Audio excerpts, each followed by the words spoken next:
against the purchase of the similar gadget that was bought by DPCI back in 2010, where Jarasbia was working at DPCI at the time, whether such was bought legally, who are the supplier, and who's the manufacturer of the things. And I'll want the Parliament to check every financial records of Mr. Paul O'Sullivan and all the individuals I've mentioned, and so that we're able to trace and draw a conclusion whether is Paul O'Sullivan a clean man or is an agent. So I think based on that investigation, we're able to conclude whether is he indeed a clean man or he is what is being said in public, an agent. If he's a clean man, why he does what he does? If he's an agent, who is he working for? But it is time that this country must not sit back and be run by Mr. Paul O'Sullivan. And if government fails to act on it, the men and women in this country, they're going to take it upon themselves to do something drastic on it.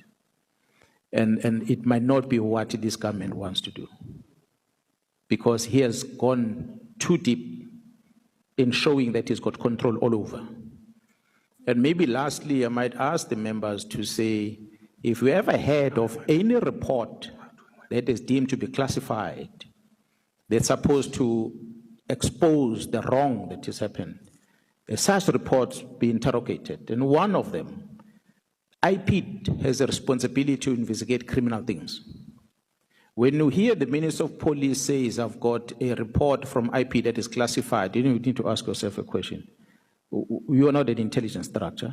What do you do with a classified report that you don't want to release? As IPID, what is that report doing in the minister, first place? Because IPID deals with a criminal case docket. Whatever you investigate must get into the case docket, and that docket must go to court. Why will it go to the minister, and the minister goes out public and say, I've classified this report, I won't make it public? So these are things that might need to be checked, because it is when the system of government fails. And you have worked hard to create a legislation to try and protect yourselves, the citizen of the Republic, but if it's manipulated in that fashion that the minister can just decide, I'm classifying this, I'm not releasing it in public, perhaps you need to ask, do your minister that classifies a document, do you have a security clearance yourself? So how do you classify something if you yourself are not vetted?